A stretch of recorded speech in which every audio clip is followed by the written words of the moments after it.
Good afternoon, everyone. Before I talk about the economy, I wanted to acknowledge the concerning report out of Washington that the Supreme Court may overturn Roe v. Wade. If true, this would be an enormous step backwards and damage civil rights. But as I said in my statement this morning, Vermont has prepared for this possibility. A few years ago, we passed a law affirming that reproductive health decisions are between a patient and their doctor, without government interference. In November, Vermonters will have the ability to codify that right in our state constitution when Prop 5 is on the ballot. So, at the end of the day, the fundamental rights and liberties of all women will be defended, protected, and preserved here in Vermont. Next, at last week's press conference, we discussed the serious demographic challenges we face as a state and how that impacts the workforce, our schools, and our economy. As we talked about, in the last 20 years, the number of Vermonters over the age of 65 has increased by over 40,000. Meanwhile, those between the ages of 35 and 65, the heart of our workforce, declined by over 40,000. What that means is the tax burden, which is one of the highest in the nation, is being placed on more people living on fixed incomes. And there aren't enough kids in the wings to fill the gap.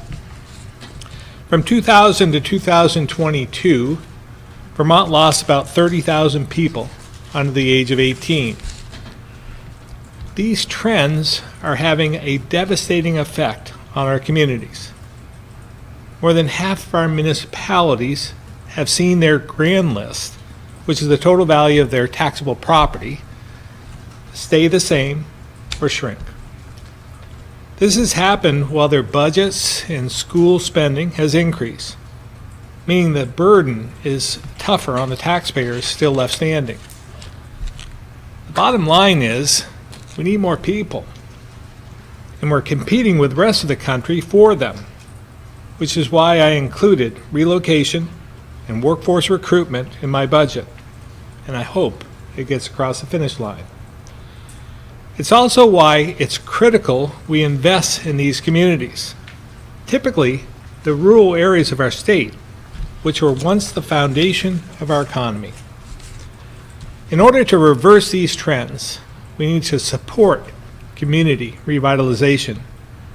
Make it easier to do business or expand, not harder. Provide the infrastructure to support people, like water, sewer, stormwater, and broadband, while also offering smart tax relief and building out and improving housing stock for workers who are here and for those we're trying to attract.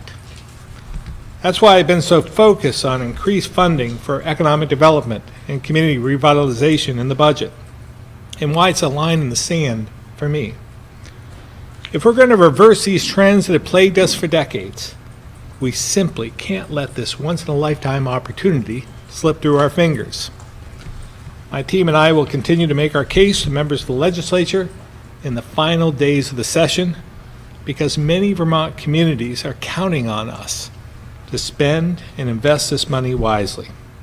I'll now turn it over to Secretary Curley, who will go into further details.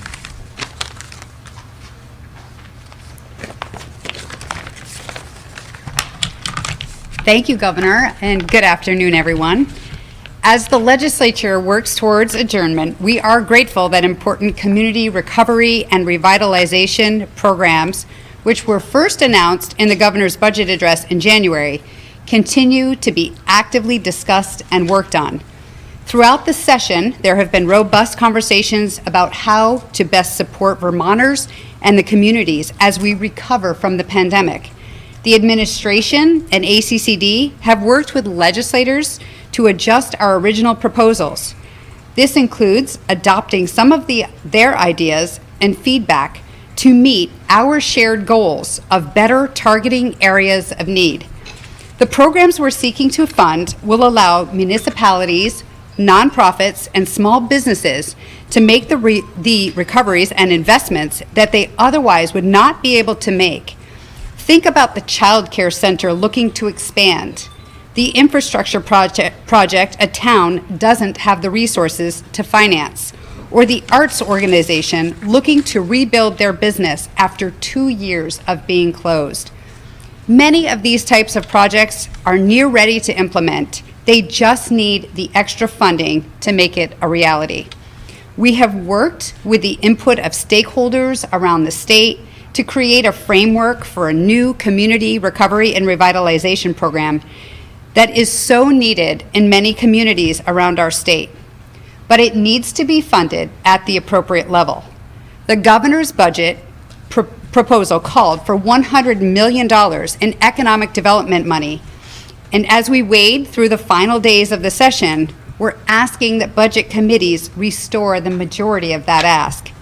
Grants made through this targeted program will be vetted to ensure they will help repair a harm that COVID created, will grow a town's tax base, and will enhance an opportunity for all in a region.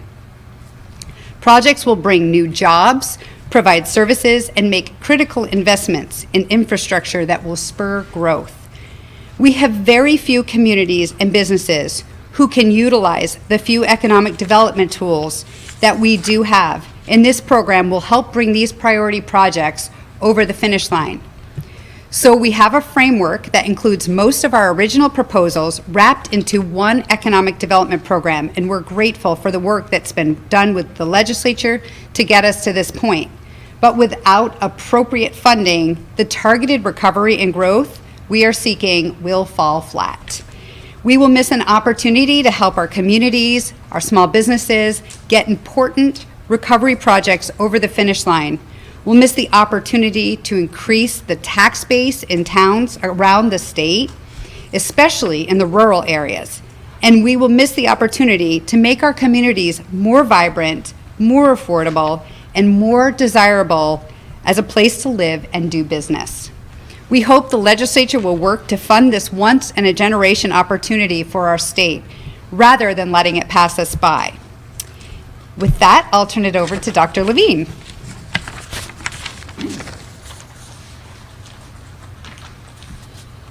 Thank you. We continue to watch data trends around the BA.2 variant closely. Unfortunately, this current wave of cases is not yet going down in Vermont, but COVID-19 activity remains magnitudes lower than what we saw during the initial Omicron surge. We are fortunate that the vast majority of Vermonters are protected from the most serious effects of COVID-19 through vaccination, and that illness from this version of the virus is typically milder for most. However, we know BA.2 is much more transmissible than the original Omicron strain. And with our changing behaviors around COVID-19, and because we continue to be a state with perhaps still the lowest rate of immunity from having had COVID, we do expect the virus to continue to spread. How much it spreads and its impact will change over time, as we've seen with variants over the past 2 years. That is why at this stage of the pandemic, we need to continue to assess our own personal risk for COVID-19, to decide whether to wear a mask or what other precautions we may choose to protect ourselves and others. We've talked about those at higher risk due to age or health conditions, or those who are too young to be vaccinated yet. But another factor to consider is COVID-19 activity where you are. We know cases are higher in Vermont right now. But our 7-day average of percent of staffed inpatient beds in use by COVID-19 patients is actually low at 4%. But our new COVID-19 admissions per 100,000 population have increased to a higher level. So it's even more important to re-examine your risk under current circumstances and give serious considerations to taking what we know are effective prevention steps, like wearing a high-quality mask in indoor public spaces and getting tested if you have any symptoms. When it comes to this changing virus, we can be flexible, using the tools we have to reduce spread more often when we need to, and then dialing them back when conditions allow. So I again encourage Vermonters to consider this based on their personal risk as this current wave continues. I also need to emphasize again making sure you are up to date on COVID vaccines, meaning you have at least gotten your first booster shot, especially if you're an older Vermonter. A recent snapshot from UVM Medical Center showed that a majority of people who were hospitalized because of COVID-related illness were over 65 and were vaccinated. But they had not gotten even their first booster. I'll say this once again, loud and clear. It is the booster that will keep you out of the hospital. And if you are over 65 or have another reason why you are at higher risk of getting COVID, please contact your provider if you test positive so you can discuss treatment. We received great news that the federal government has actually honored our request that Vermont receive 2,000 doses of Paxlovid this week. That is a huge increase over the average of 200 per week we had previously been receiving, and these doses all arrived yesterday. This means that this effective antiviral drug will be easier for patients to access and will prevent more potential cases of severe disease in Vermont. But for those of you who diagnose yourself at home with an at-home rapid test, this benefit can only come by contacting your clinician. So do make that phone call to your doctor's office within the first 5 days of illness. Finally, on a separate topic, one that's been in the news though, the state, working with the U.S. Department of Agriculture, has identified the presence of highly pathogenic avian influenza, H5N1, here in Vermont, both in a backyard flock and in wild birds. Now, these viruses have been found in many other states as well, including neighboring states in the Northeast. The Department of Health is working closely with the Agency of Agriculture, Food and Markets, and the Department of Fish and Wildlife to monitor and investigate reports of what is commonly called HPAI. The Health Department is monitoring Vermonters exposed to the infected birds, including people wearing recommended PPE, for signs and symptoms of influenza starting after their first exposure and for 10 days after their last. HPAI is not a new virus, and while its spread is a concern, the public health risk is low. Just to provide some perspective, at this time, more than 2,500 people in the United States who've had exposure to birds or poultry infected with H5N1 have been or are being monitored for symptoms. And reassuringly, only one possible human case has been found to date in the United States. I'll turn it back to the governor. Thank you, Dr. Levine. Now open it up to questions. Starting with folks in the room. Governor Scott, how does your party feel about the Supreme Court potentially overturning Roe v. Wade? Have you heard anything from members of your own party? I have not. No. I mean, it happened. I was surprised to hear about this last night. I haven't really had an opportunity to talk with anyone else other than my staff and team this morning. So I know how I personally feel, and I stated that in the message, and as well as in my prior comments. So I think this, if this holds true, would be devastating for our rights here in the country, and I think it would have a ripple effect across all areas of our civil rights. What do you think it would mean for the Republican Party heading into the midterm elections? I have no idea. Again, we're still waiting to hear how this happened, when this happened, getting some of the facts and so forth, and I look forward to hearing more about it. But again, I know how I feel about this, and that's why I put out the statement this morning. What you said, it could have a devastating impact on other civil rights. What are you thinking of there? Well, I think what it does is creates mistrust in government in some respects. Like, what's next? Like, if they take this away, what's going to be? What's the next right that someone is going to take away? Whether it's LGBTQ or the right to marry and so forth. So, I think that's a legitimate concern when we see a fundamental right taken away.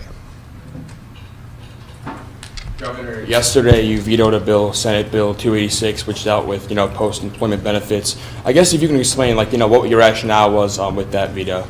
Well, again, it was probably more about principle than practicality. The reality is my veto will be overridden. I acknowledge that. But I felt strongly about providing for more choice as well as risk sharing in the plan. We had an opportunity to accomplish that, and I believe that in 5, 6, 7 years, we'll be back to where we are today, because it's not sustainable. Governor, I had a couple of questions about COVID for maybe yourself and Dr. Levine as well. It looks like there's at least 12 outbreaks in long-term care facilities. I'm wondering if you can shed some light on why we're seeing them, what impact that can potentially have, and also the doses of Paxlovid, where those specifically are going. Yeah, there's probably better questions for Dr. Levine, but we do know this variant is more transmissible than others, but it's milder symptoms. But having Paxlovid and having the quantity distributed to the state is going to be a game changer for us in trying to prevent those that are compromised and with health issues, that this will keep them out of the hospital and prevent further impact. Dr. Levine. This dovetails well with my talk about assessing your own risk and who should be thinking about masking, etc. The 12 outbreaks you mentioned in long-term care facilities, again, those are our most vulnerable population. And they have, by and large, been highly vaccinated. So what we are seeing is cases in those institutions and concerns about spread within, but again, not large numbers going into the hospital. And if you look at the number of deaths out of those 12 outbreaks, and we're talking 200 to 300 cases of very few deaths in that large group of very vulnerable citizens. So that's kind of what happens when you get a variant that is so highly transmissible, and a vaccine that is doing everything it is supposed to do, protect you from hospitalization and serious outcomes, but not guaranteed to protect you from becoming a positive test or a mildly symptomatic person. So if I hear you correctly, even though we're still seeing higher cases every day and we're seeing hospitalizations tick up, we are starting to see this unlinking, if you will, between cases and hospitalization. Yes, the decoupling, as it's called, for sure. And I don't want to provide optimism that's unwarranted, but looking at numbers in the last, 5 to 7 days, and looking at not just case numbers, but looking at the wastewater data and everything else, perhaps we've kind of leveled off and maybe begin to go on a downswing. One would think with a variant this transmissible that in other countries of the world literally raced through the population, that we've perhaps had enough and it will start to turn downward. Dr. Levine, I was intrigued by the comments you made a couple of minutes ago about something to the effect of because Vermont had, it would seem to say to me that because Vermont was so successful at first in keeping people from being infected, that the population itself might not have the protection of other places. And do you think that's helping drive Vermont's high numbers now? I really do. It's multifactorial, but I think that's one. We get data from the CDC periodically on serologic testing, which is testing people's blood for antibodies. And they can differentiate antibodies to the vaccine versus antibodies that you got because you were infected. And the nation has well over 60+% people with antibodies across the board. And the highest state had something in the 70 to 72% range. Vermont was the lowest state with 29%. So that's one indicator, which tells us a lot. We also know from the national news, looking across the country, that in our youth, about 3/4 have shown infection since the Omicron part of the pandemic began, and in adults, it's about 60%. So I think Vermont has been below that because of our early success, as you said. Do you think that's something that that goes against our early success? If, God forbid, we were ever to be in this situation again, would you let it go faster? Go through the population? Oh, God, no. No, I would never take that away, especially because we had that early success before there was even a hint of a vaccine that would ever be available. So we were really focused on saving lives and keeping people as well as possible during that time. Now with vaccine, which has been a game changer nonetheless, the fact of the matter is you still want to be protected as much as possible. And that's why we hope that new vaccines that possibly could be available in the fall will have a little more breadth of the protectiveness that they could have. And all these other new variants, I know there's BA2 and BA2.12.2, and Yes. I mean, all these other ones that I can't even begin to remember the names of. How much do those concern you? Yeah, well, every variant concerns us to some degree. So we're in BA2 now, but we have a subcomponent, it's a subvariant, which is BA2.1.2.1. That one is what's overtaking the Finger Lakes and all of central New York. It has spilled over into Vermont to some degree. The genome sequencing data we have is always a couple weeks old because genome sequencing isn't like a PCR test where you get the result the same day. It takes a couple weeks. So the most recent rendition of that, it was still below 10%, but that's still a bunch of BA2.1.2 in Vermont. So we would expect that will have increased a little bit. But again, if you're immune to Omicron, the likelihood of getting one of the subvariants of Omicron is still very, very low. Your immunity is going to be across that whole spectrum. There are other parts of the world that are now seeing other variants again of Omicron, including in South Africa now. So the whole scientific community is very cautiously watching any data that comes out of there.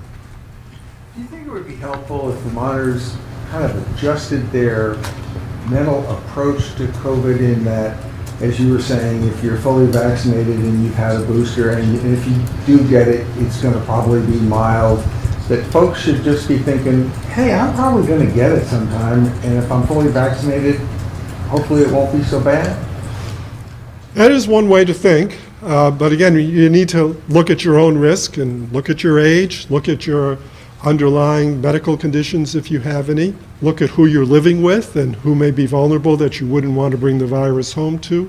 A lot of factors in play. Several months ago, Dr. Fauci basically said it's not a matter if, it's a matter of when you will get the virus.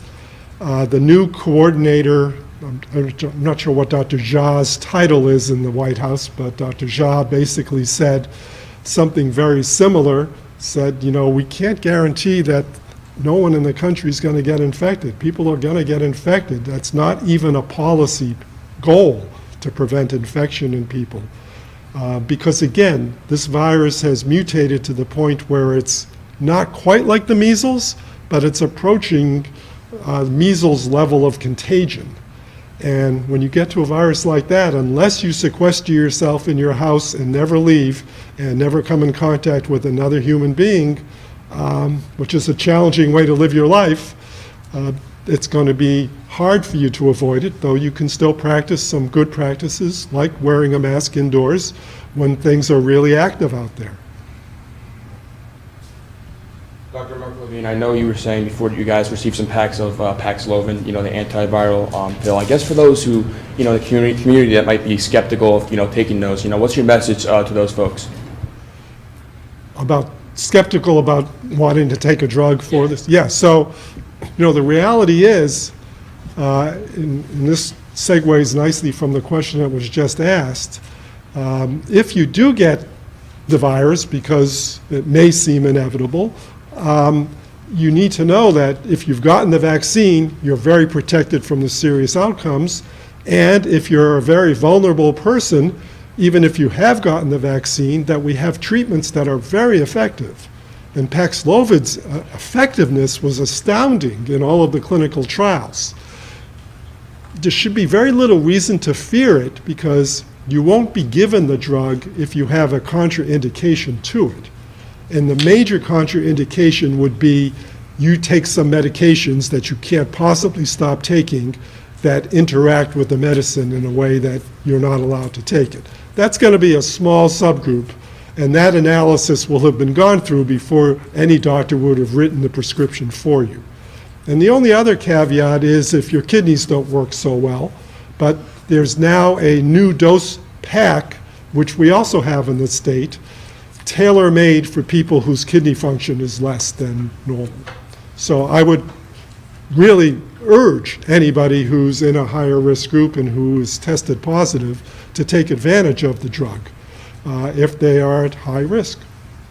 Dr. Levine, just a quick clarifying question. Where did you say they were being allocated? Is it hospitals, long-term care, pharmacies? Oh, good. So the 2,000 is actually something that is coming directly to the state. And we have a whole army of pharmacies that we've been allocating to that we will increase their allocation, but also on a regional basis be able to provide more pharmacies with those doses.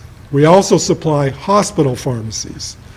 There is a federal pharmacy partnership program that we don't have as much insight into how many doses are going where, that the government is doing separately. So some of the pharmacies will actually get even more allocation. Then we also have another allocation going to our long-term care stockpile, if you will, where we're able to have it in one repository, and as long-term care's request, we can easily get it to them. So I think all sectors are being taken care of.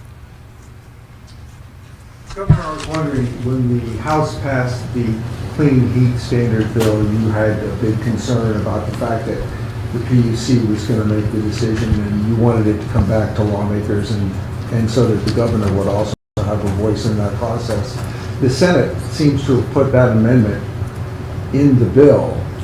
Given that, can you support that bill now? It doesn't do quite what we hoped it would do. There is a rulemaking provision that's in there that is counter to what we should be looking at for rulemaking.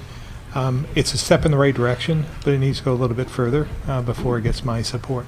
I really would like to see the PUC take this and design a plan and then come back to us and tell us what this plan looks like and how much is it going to cost before we move forward. Put it in a bill form, and then we'll debate it and pass it on.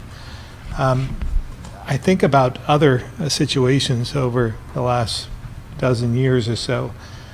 If we had this opportunity to go back with single payer, for instance, that was rubber stamped, pretty much rubber stamped without anyone knowing what it was going to look like, how much it was going to cost.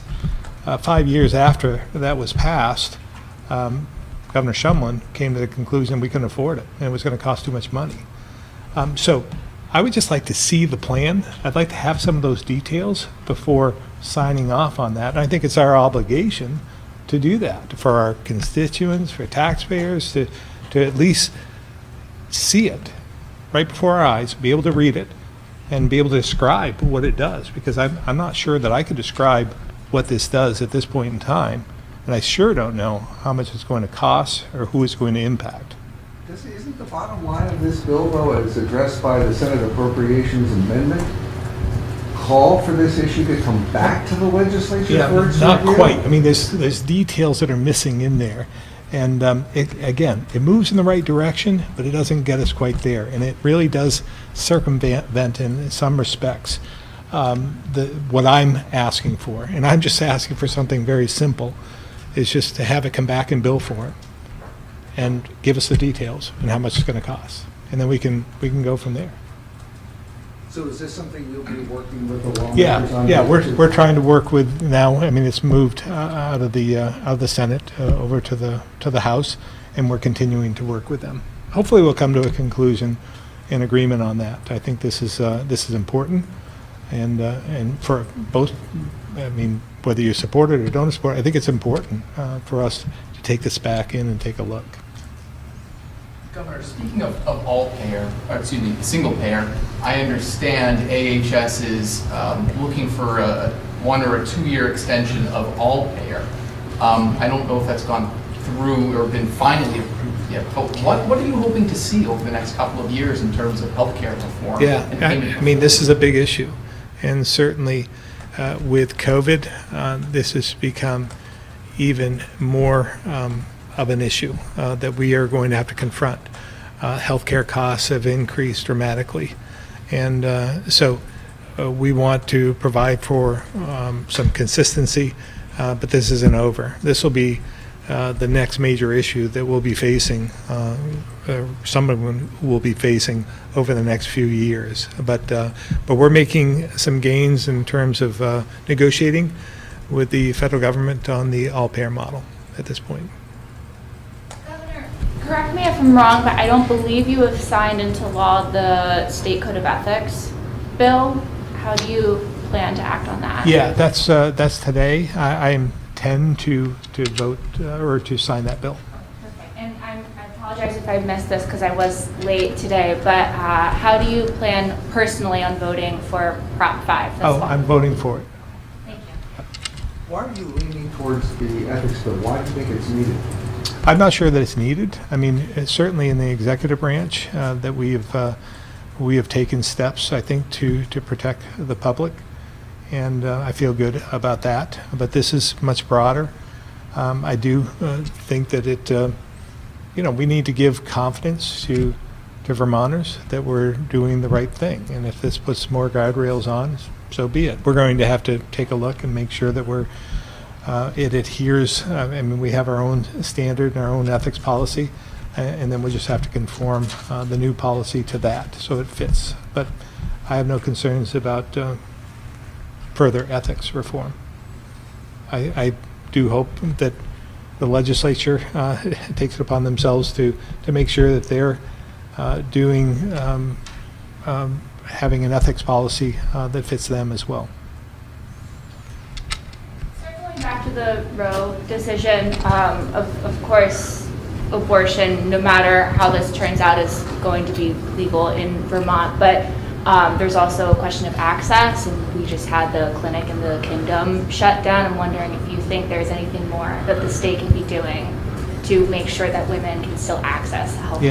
Yeah. I mean, I remember hearing about that in the initial stages, and I questioned that with our team and back to AHS to make sure that we're doing everything we can to provide those services, particularly for the rural parts of the state. I mean, this is what we're seeing, and that's why I feel as though this is the time to make Vermont, again, grow the economy, make Vermont more affordable, to protect the most vulnerable.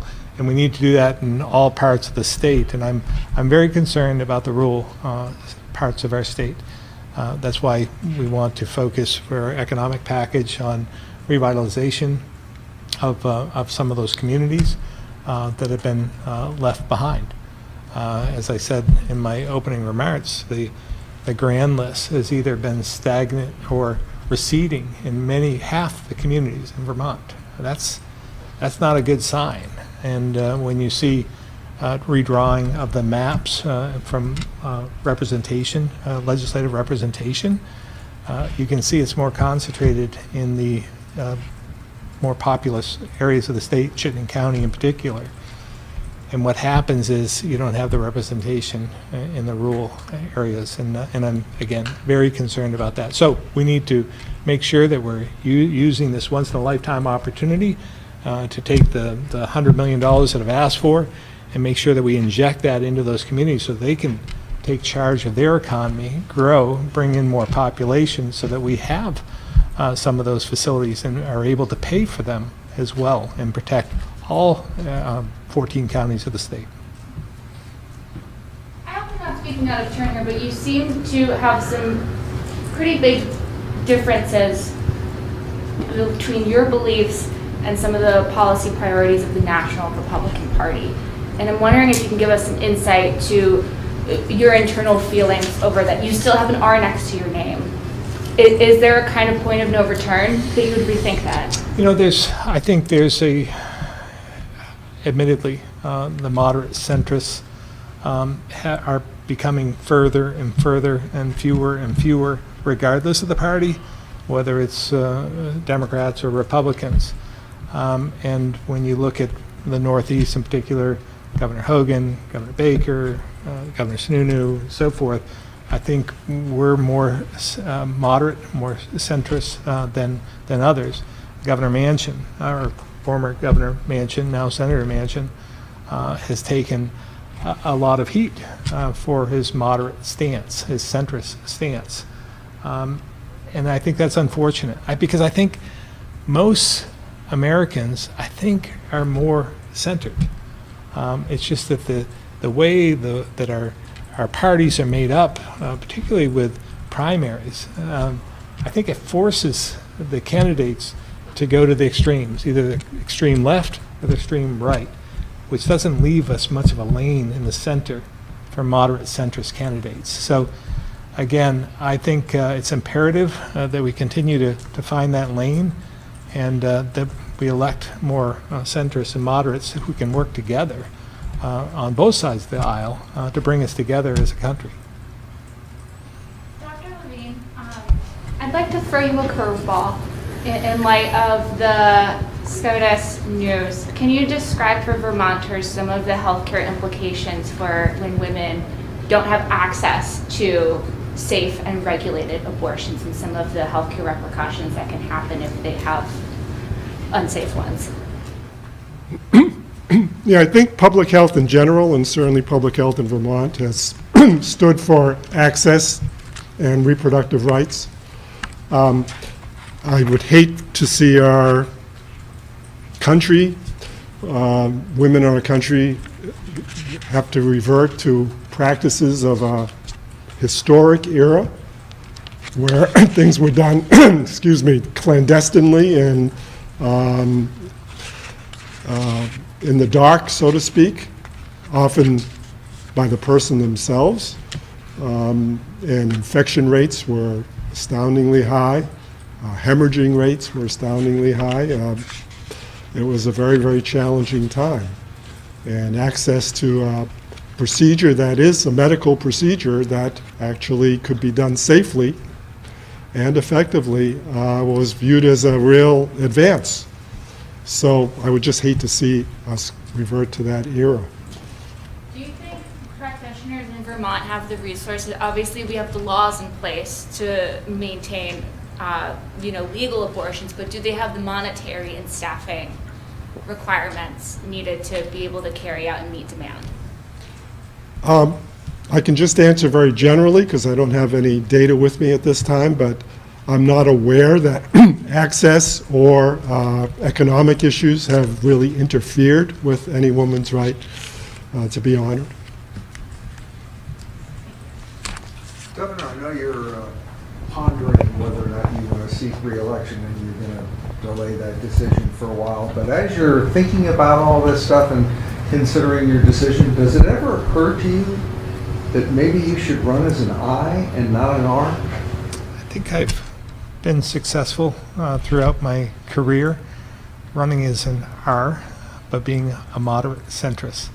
I mean, this has been something that I've done since the very beginning. I've reached across the aisle, expecting people to reach back to me as well, to work together.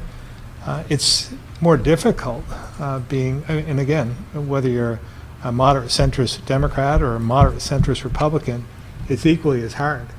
As again, Senator Manchin is finding out. It's easy to go to the extremes, right? Extreme left, extreme right. Everyone knows where you're going to be and what your vote is going to be, and there's not much debate on where you're going to vote and how you're going to vote. Those in the center, those moderates and centrists of either party, have to contemplate what it is that would be best for the state in this situation. Are there constituents, and what you can live with? So I've been successful in doing that over the last 22 years. I don't plan to change. I'm a Republican, but I'm a fiscally responsible Republican, but I'm a social moderate centrist. All right, we will move to the phones, starting with Chris Roy, Newport Daily Express.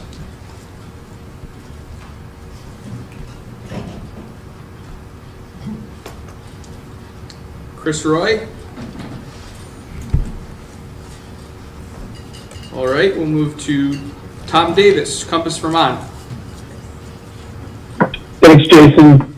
Governor, can you share with us the words that you shared with the folks leaving to Ukraine when you were over at the base? Yeah.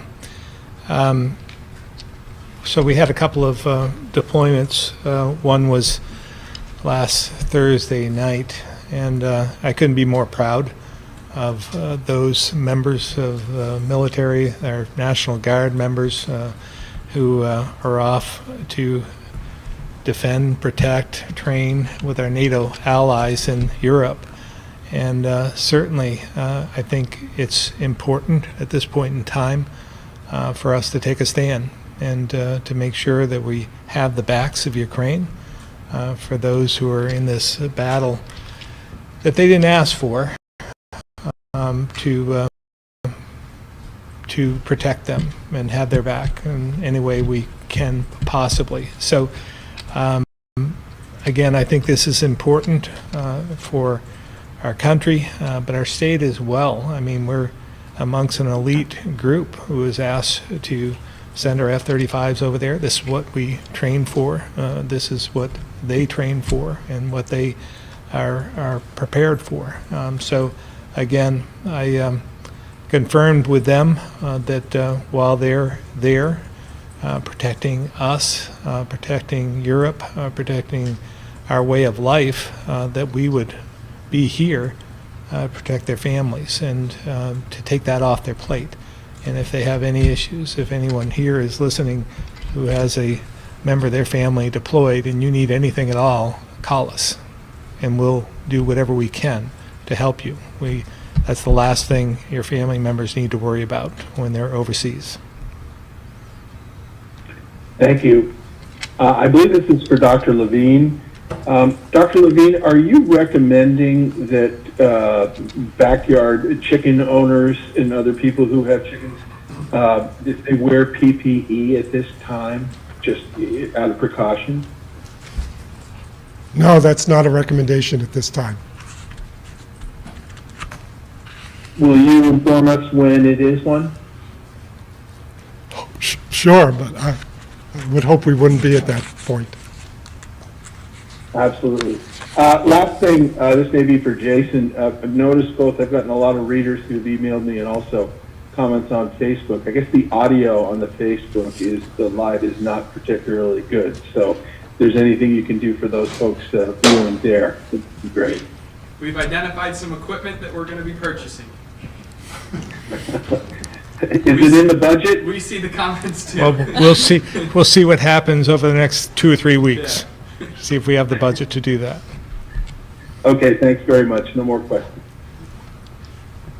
Tim McQuiston, Vermont Business Magazine.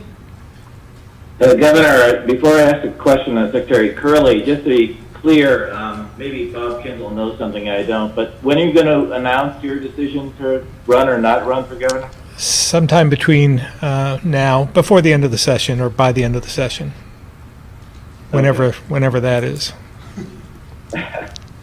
Secretary Curley, I'm wondering, in your presentation, could you give us some specifics about projects you're talking about in rural areas that would help in particular towns or something like that, just so the readers and the viewers will know what we're talking about? Absolutely.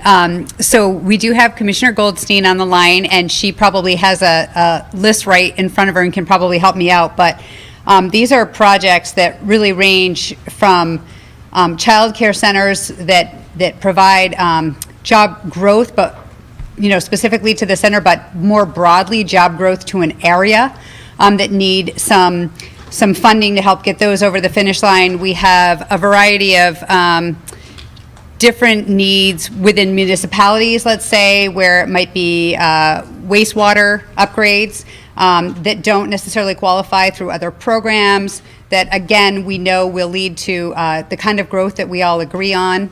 Housing, to name one very important one. But Commissioner Goldstein, if you're on the line, are there a couple of projects that you could give a little bit more color to help explain to folks what we're talking about?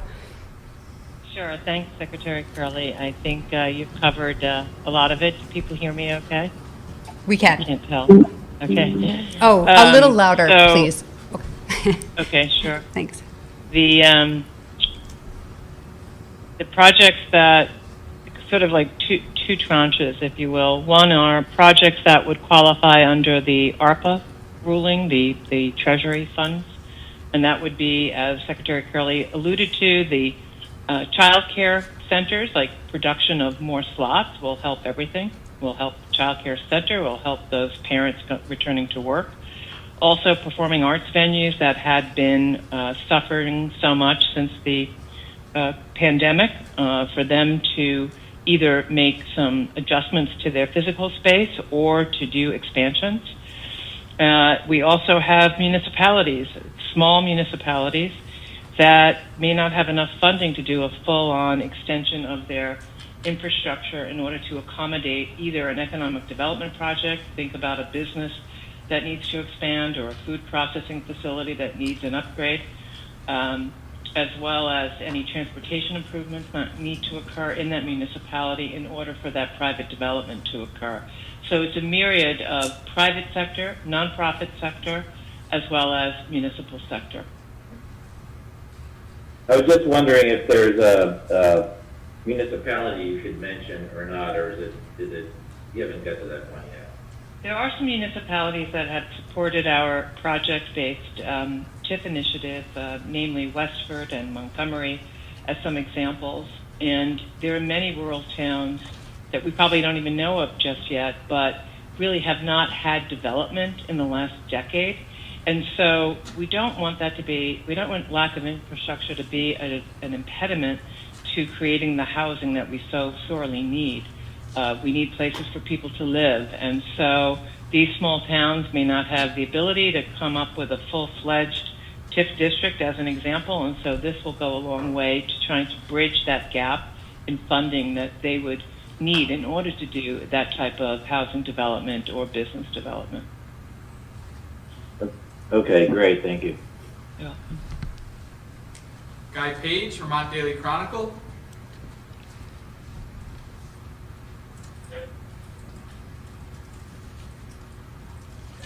Governor, recognizing that Senator Mark McDonald and Common Sense agree that 715, the clean heat standard, is a de facto carbon tax, will you be keeping your 2016 campaign promise to veto any carbon tax? Well, again, I've asked for this bill to come back to us so that it isn't just putting a rubber stamp on this initiative. So I'd like to see what it's going to cost, how it's going to affect us, and then be able to debate the issue again in the next session. But if it passes this year, would you? I'm not Would you support, be yeah. vetoing it, or would you be waiting until then? Again, I've said, from my standpoint, it's got to come back, for my support, it's got to come back to us and be put in bill form so that we can debate it. And we know all the details and the funding and what it's going to cost us before we move forward. Okay, thank you. Also, have you reviewed Department of Homeland Security Chief Alejandro Mayorkas' plan for a disinformation governance board to suppress free speech in the United States? And do you have an opinion on that? I have not seen that, and I can't imagine what that would mean. I would want to, I guess, we need to support the Constitution, protect free speech. If he is talking about trying to limit the Russian bots and so forth that are infiltrating our social media with fake news, so to speak, then I think that we should get involved. But free speech from Americans, no, we need to protect that. Thank you. Lisa Loomis, the Valley Reporter.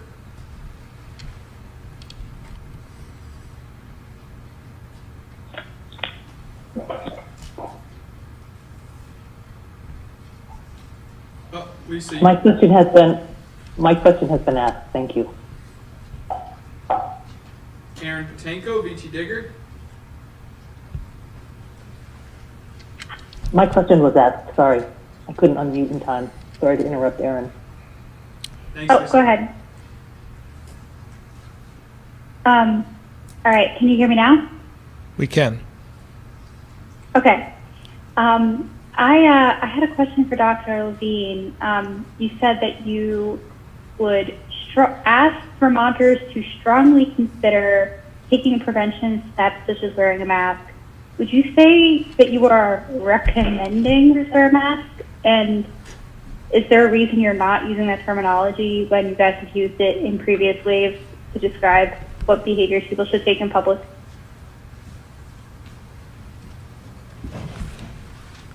I think I was pretty clear that I'm asking Vermonters, no matter what time frame they're in the pandemic, to always be considering their own personal risk, their own personal risk tolerance, their own conditions, their own age, their own living circumstances, who they're with.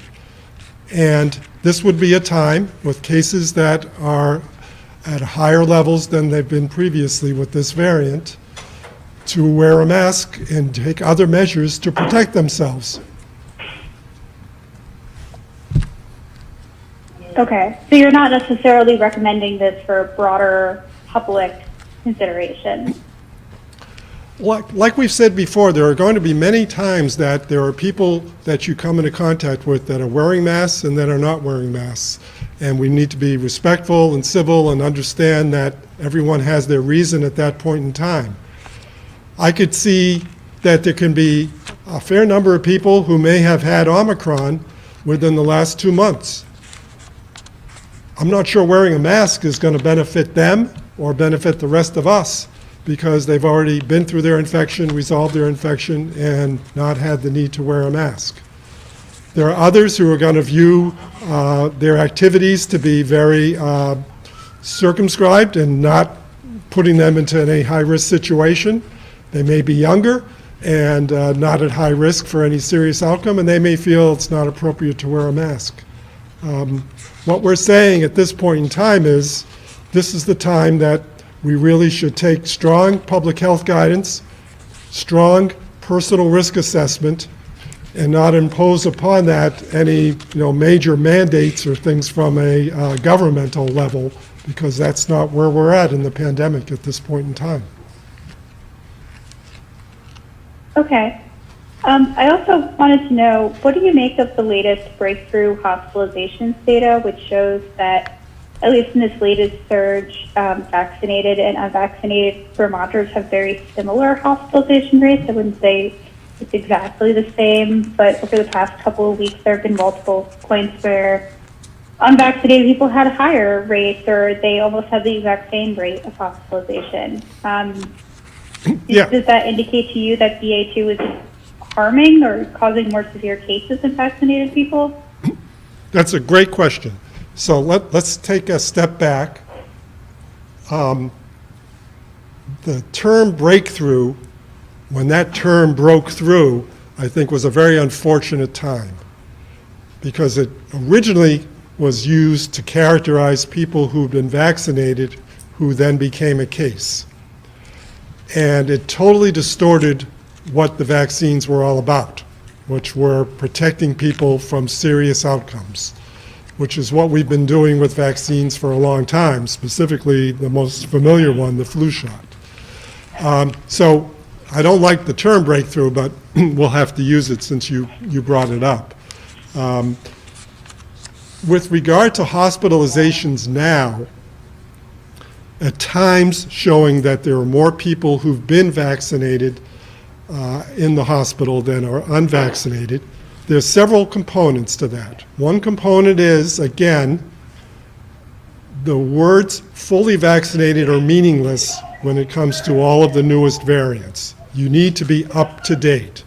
And up to date doesn't mean fully vaccinated. Fully vaccinated is you got the first series and you stop there. Up to date means when you were eligible for the first booster, you got the first booster. So that's one important criteria. The booster is what's protecting the majority of people from ending up in the hospital. The second thing is a mathematical exercise, looking at numerators and denominators. There's very few people in Vermont these days, proportionately, that haven't been vaccinated. We have a majority of our population, a vast majority, that's been vaccinated, of those who are eligible. Obviously, we still have those under age 5 that are still waiting. So even if a vaccine is 90+% effective at preventing hospitalization, if the entire state of Vermont is vaccinated, that's still a significant number of people that might fall in that 10% that didn't get the same benefit as the 90%, if I can simplify it that way. So we're dealing with larger numbers of people, so I would expect we will see some of those people in the hospital data, and there are times that may look disproportionate to those who are unvaccinated, just because that pool of people is so small at this point in time. So if you look at it as what proportion of the unvaccinated are getting hospitalized versus what proportion of the vaccinated are getting hospitalized, you'll still see a significant benefit to being vaccinated. But if you just look at raw numbers in the hospital on any given day, you'll lose that perspective.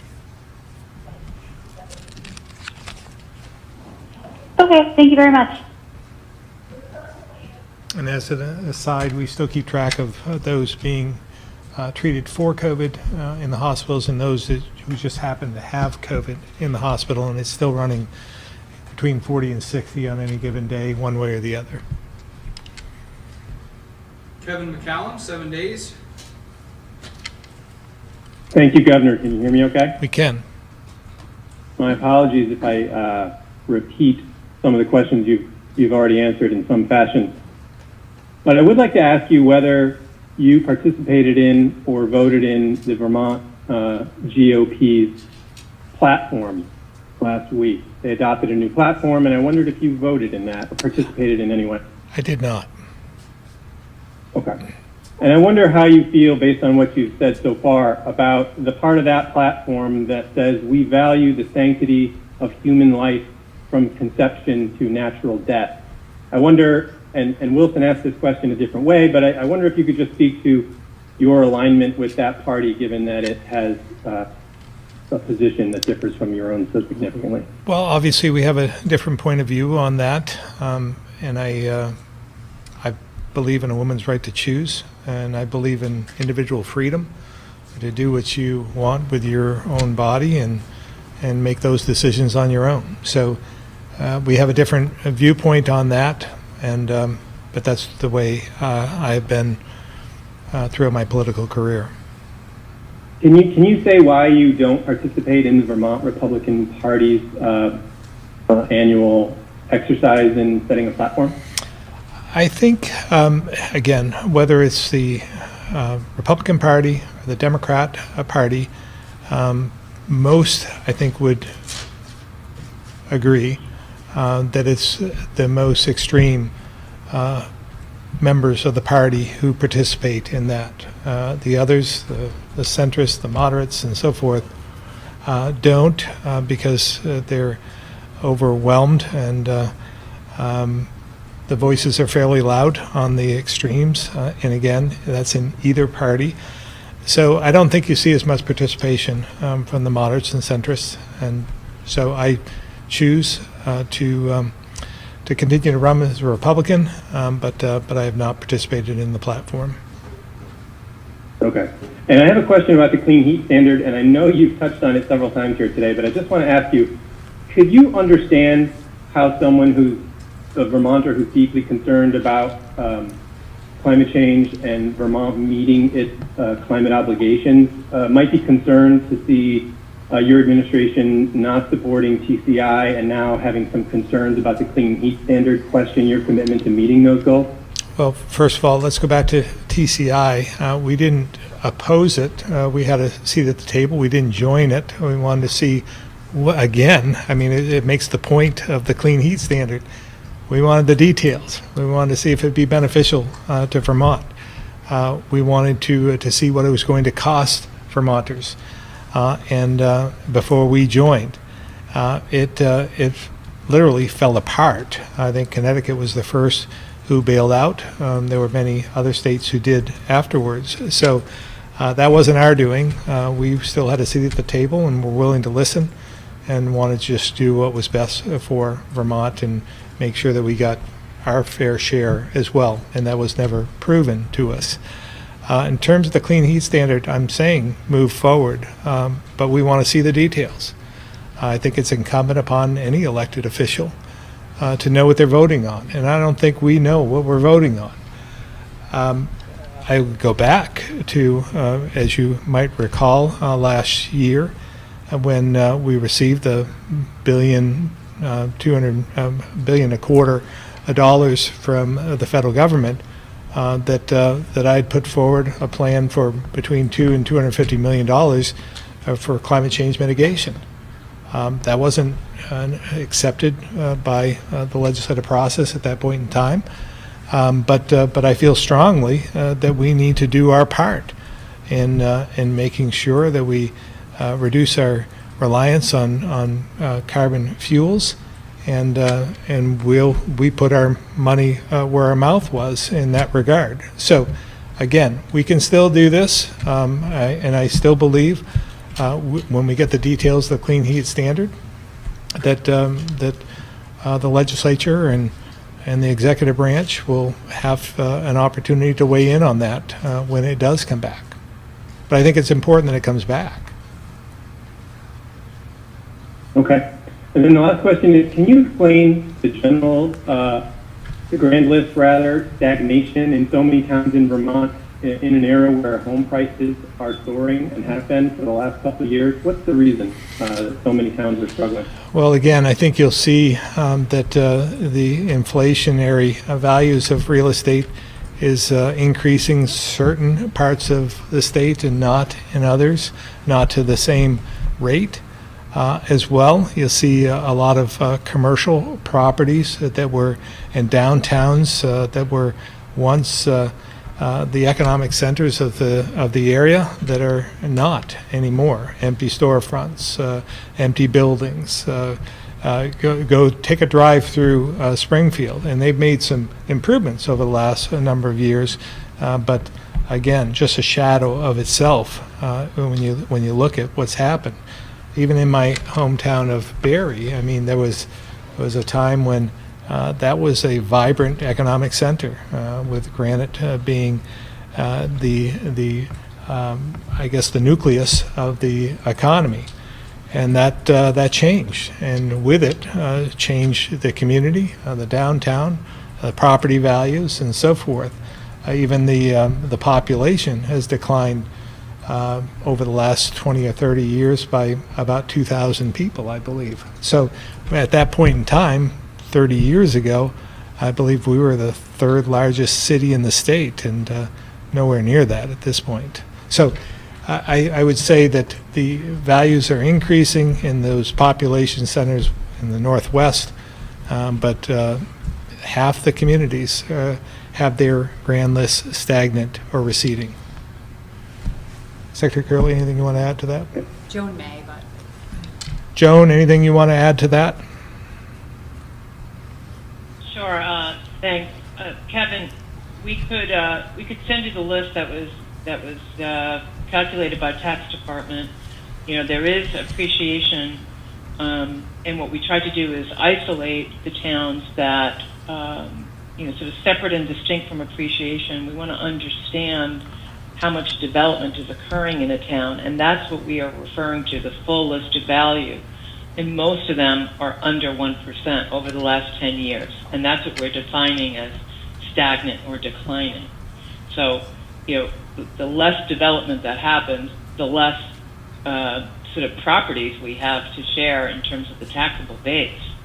And it's very different from, for example, looking at the appreciation that's occurred. That's generally then the education tax will be equalized, but that doesn't really give you a sense that the housing supply has increased or that the amount of commercial property available for development has increased, and that's what we're after with this proposal. But we'd be happy to send you the data. That'd be great. Thank you. I appreciate both of you. Great. Andrew McGregor, Caledonian Record. Yes, good afternoon. Thank you. Can you hear me all right? We can. Excellent. I'm very much interested in receiving that same list about the town grand list. So if that could be forwarded to me as well. On that topic, I'm sure you'll see some in Caledonia County. Familiar names. I'm guessing as much. Yeah. What is the funding gap between the $100 million investment that you're calling for and where the legislature is now? And you've spoken about the opportunity and resources this would provide the rural parts of the state. In that same vein, but from a slightly different angle, are there consequences for the rural corners that you fear if the funding isn't provided? Yeah, I think we'll continue to see a stagnation in the rural parts of the state this is, if we keep doing the same thing over and over, we're going to get the same results, and that's what's happened to the rural areas of the state, and that's why we've been focused on them.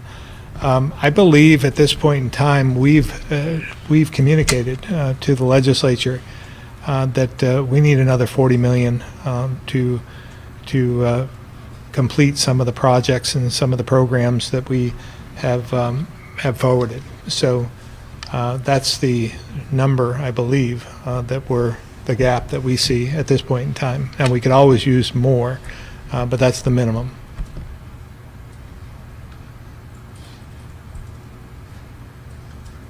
Okay, and then switching subjects real briefly for Commissioner Levine.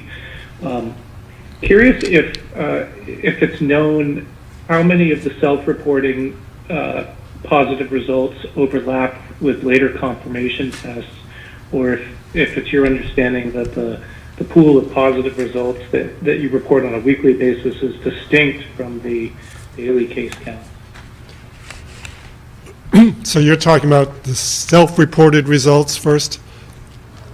Correct. Yeah. So are those unique and distinct from, or is there a chance that a good chunk of those end up getting confirmatory tests and show up in the daily case count? yeah. So my impression, and I would hope this is true actually, is that the majority of the self-report tests are home antigen tests, and that would be the positive result because it's an accurate result at a time when disease prevalence is high. None of those people should really require a PCR to confirm it. Some of those self-reported tests could be the take-home LAMP test, which is an equivalent to a PCR, but that's going to be the minority. So we don't really have a way of correlating self-report results. I will say that this week, one of the things that gave me that little hint of optimism I expressed earlier is that the number of self-reported tests did come down a little from its peak by a slight amount. We're talking still 1,600 self-reported tests, and out of those, 1,155 were positive and 450 were negative. But we'll see if that trend continues, because if people are testing a little less often, it probably means that less symptomatic people out there. Do you have any data on how many cases are repeat cases? How many Vermonters have had COVID more than once now? Yeah, we do. If you look from the very, very beginning, I think we're talking in the 100 range. But if you look at Omicron, if you had a positive Delta test and then you got Omicron, we just put out a report with the CDC that there were 5 cases in Vermont, and we pooled our 5 with a total of 10 around the country, 3 other states plus Vermont. So it's not a frequent event, but it is possible. And then finally, any notion of how prevalent long COVID cases are amongst Vermonters at this Yeah, I really wish I had a number for you there, but we don't as of this point. We are conducting our own study to try to determine that, but to become long COVID takes several months of still having symptoms. So when we talk about people in the most recent highest surge, which would be Omicron, that's still being determined, because that began right around the beginning of the year, and we just entered the month of May. So it's going to be hard to say. There's a little sentiment around the country that you may have less of a chance of getting long COVID if you've been vaccinated, but it's by no means a guarantee, but there's a reduction in the likelihood. I'd like that to be verified as true. That would be certainly encouraging for all of us to hear. Okay, thank you all. Okay, thank you all very much, and we'll see you again next Tuesday.